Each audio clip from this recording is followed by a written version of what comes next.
தயாரிப்பாளர் திருமதி ராஜ்குமார் அவர்களே, அவருடைய மனைவியர் அவர்களே, இந்த படத்தின் இயக்குனர் ராஜவேலு கிருஷ்ணன் அவர்களே, என் அருமை சகோதரர் மிகச்சிறந்த இயக்குனர் பேரரசு அவர்களே, மற்றும் இங்கே வாழ்த்தி என்னுடைய அருமை தம்பி இயக்குனர் ராஜ்குமார் அவர்களே, இந்த சிவம் எங்க தாடிக்கார சிவம் சினிமா உலக நாடியை பிடிச்சு காட்டு.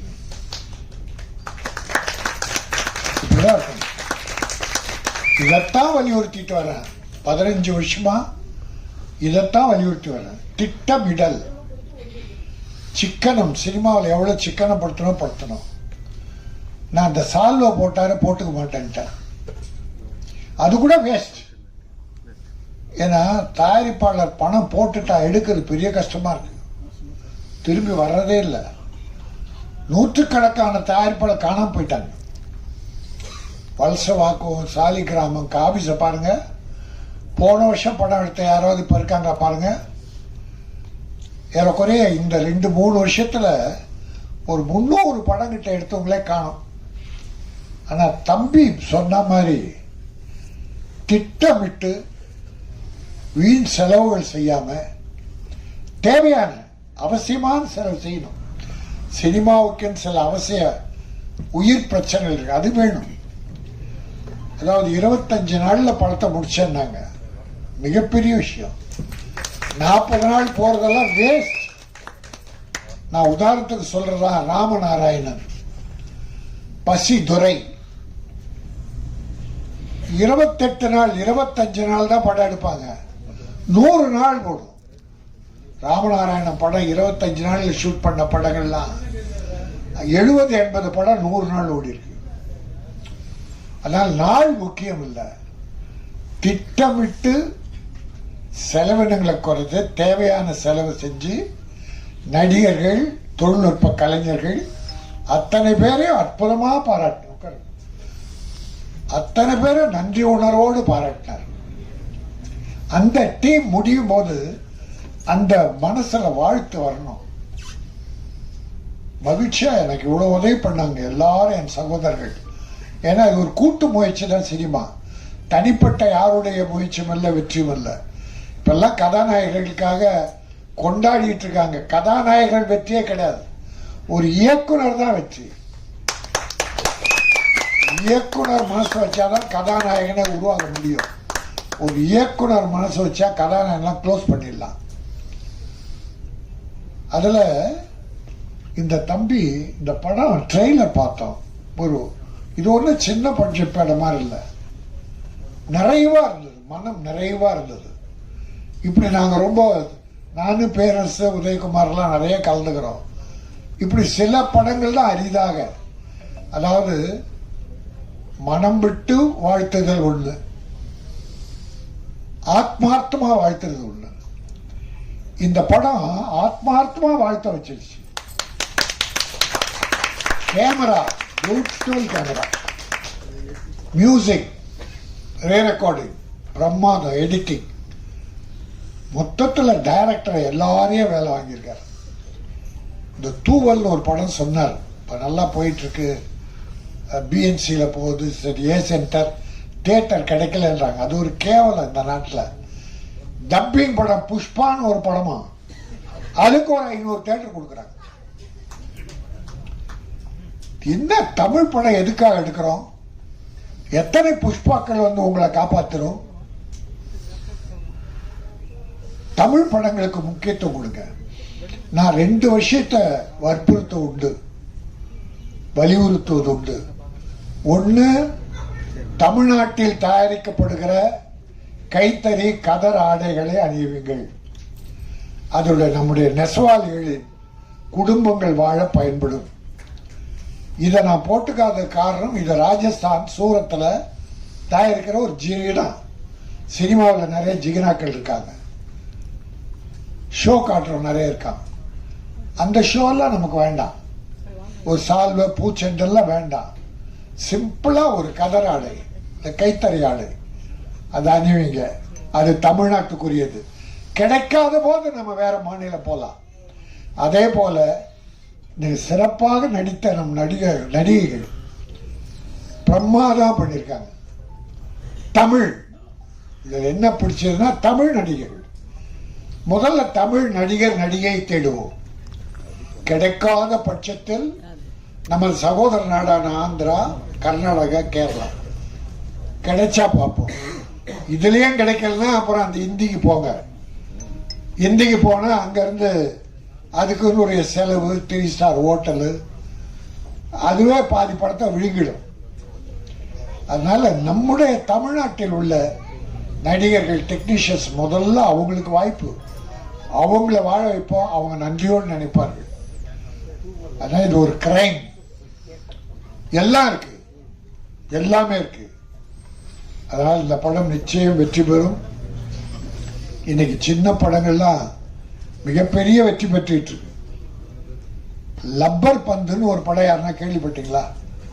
அது எவ்வளவு பெரிய வெற்றியை தரும்னு யாருன்னா கேள்விப்பட்டோமா சார்? 2 தியேட்டர்ல ஒரு பெரிய ஹீரோ படம் சார், பெரிய பட்ஜெட் படம். அதுக்கு 3 ஷோ, இதுக்கு 1 ஷோ கொடுத்துருந்தாங்க. ரப்பர் பந்துக்கு 1 வாரம் முடிஞ்ச உடனே அது 1 ஷோ ஆயிடுச்சு, இது 3 ஷோ ஆயிடுச்சு. இதை யார் முடிவு பண்றது? சின்ன படம் பெரிய படம்? மக்கள். த மவுத் டாக், மவுத் பப்ளிசிட்டி. 100 பேர் வந்து படம் பார்த்தான்னா ஃபர்ஸ்ட் ஷோல ஒரு 100 பேர் வந்தான்னு வச்சுங்க இந்த படத்துக்கு. இந்த படம் அப்படி நெளிய விடாம அப்படி நிமிர்ந்து உட்கார வச்சிருச்சுன்னா அவன் வெளியே வந்து போன் பண்றான், மச்சான் படம் சூப்பர், பார்க்கணும், கண்டிப்பா பார்க்கணும். அவன் 1000 பேரை உள்ள அனுப்புறான் சார். அப்படி படங்கள் இருக்கணும். இந்த படம் நிமிர வைத்தது. ரீரெக்கார்டிங் அற்புதமா இருந்தது. ஒரு பெரிய படத்துக்குரிய அத்தனை அம்சமும் இதுல இருந்தது. அதனால என் தம்பி புவன் ஒரு நல்ல படத்தை வாழ்த்துவதற்காக என்னை வாய்ப்பு தந்தான். அது பெரிய வாய்ப்பு. இப்படி எல்லாம் அமையிறது பெரிய கஷ்டம். இப்போ ஒரு சின்ன விஷயத்தை சொல்றேன். பிறரை வாழ்த்துவதாலே, மனம் நிறைந்து வாழ்த்துவதாலே முதல்ல நாம வாழறோம். ஏன்னா அந்த வாழ்த்து எங்க இருந்து வருது? நம்ம உள்ளத்தின் அடித்தளத்திலிருந்து வருது. அப்போ நாம பூரிப்படைகிறோம், நாம் புத்துணர்வு பெறுகிறோம். பா பிரமாதம், பா தம்பி பிரமாதம், நல்லா பண்ண, நீ வாழ்க, நல்லா எதிர்காலத்தில் பிரமாதம் வருவ, இந்த படம் பிரமாதமா இருக்கும், டைரக்டர் நீ எதிர்காலத்தில் ஒரு சிறந்த டைரக்டர், இந்த தமிழ்நாட்டின் திரையுலகை உயர்த்த போகிறார் அப்படின்னு ஆத்மாத்மா சொல்லி பாருங்களேன். அது நம்மை மகிழ்வித்து, நம்மை வாழ வைத்து, பிறகுதான் அந்த வாழ்த்து அங்க போகுது. ஆக வாழ்த்தணும், நல்லதை வாழ்த்தணும், தவறுகளை சுட்டி காட்டணும். இப்ப கூட ஒரு போன வாரம் பூரா ஒரு பேட்டி கேட்டாங்க. ஒரு பெரிய படம் தோல்வி ஆயிடுச்சு, பத்திரிகையாளர்லாம் அந்த தோல்வி அடைய வச்சிட்டாங்க, விமர்சனம்லாம் தப்பா எழுதிட்டாங்க அப்படின்னு நான் சொன்னேன். அப்படி யாராலையும் தோல்வி அடைய ஒரு படத்தை வைக்க முடியாது. அந்த கதை, கண்டென்ட், எடுத்த விதம் எல்லாம் மக்களை கவருவதாக இருந்தால் யார் தப்பா எழுதினா கூட அது அவங்க தோல்வி அடைவாங்க, படம் வெற்றி பெறும். அதுக்கெல்லாம் லப்பர் பந்து. நம்முடைய மீடியாக்கள் உதவிதான் பண்ணுவாங்க, யாருக்கும் உபத்திரவம் பண்ண மாட்டாங்க. பல காலமா நான் மீடியா சகோதரர் வாழ்ந்துகிட்டு இருக்கேன். என்னுடைய அன்பு சகோதரர்கள் நல்லதுதான் பண்ணுவாங்க. ஆக நல்லதை நல்லபடி எழுதுங்கள், தவறுகளை சுட்டி காட்டுங்கள், காட்டணும். அதான் தர்மம், பத்திரிகை சுதந்திரம், பத்திரிகை தர்மம். ஆகவே இந்த படம் மிகச் சிறப்பான படம். விவேகானந்தர் சொல்லும், அதுவும் சமுதாய சீர்திருத்தம், பெண்களின் ஆடை குறைப்பு, அநாகரிகம், அதனால் ஏற்படுகின்ற விளைவுகள், தவறுகள், குடும்பங்கள் கெட்டு போவது போன்ற விஷயங்களை சொல்லி எது தர்மம், ஆண்கள் எப்படி நடக்க வேண்டும், பெண்களை மட்டும் எப்படி இருக்குன்னு சொன்னா போதாது, ஆண்களும் சரியாக இருக்க வேண்டும் என்கிற ஒரு தர்மத்தை, ஒரு நாகரிகத்தை சொல்லுகிற ஒரு அற்புதமான படம். விவேகானந்தர் சொல்லுவார், இப்போ ஒரு பீரோ கார்பரேட் காட்ரேஜ் பீரை வாங்குறோம், இல்ல அதை விட உயர்ந்த பீரை வாங்கி வீட்டில் வைக்கிறோம். அதை என்ன வைப்போம்?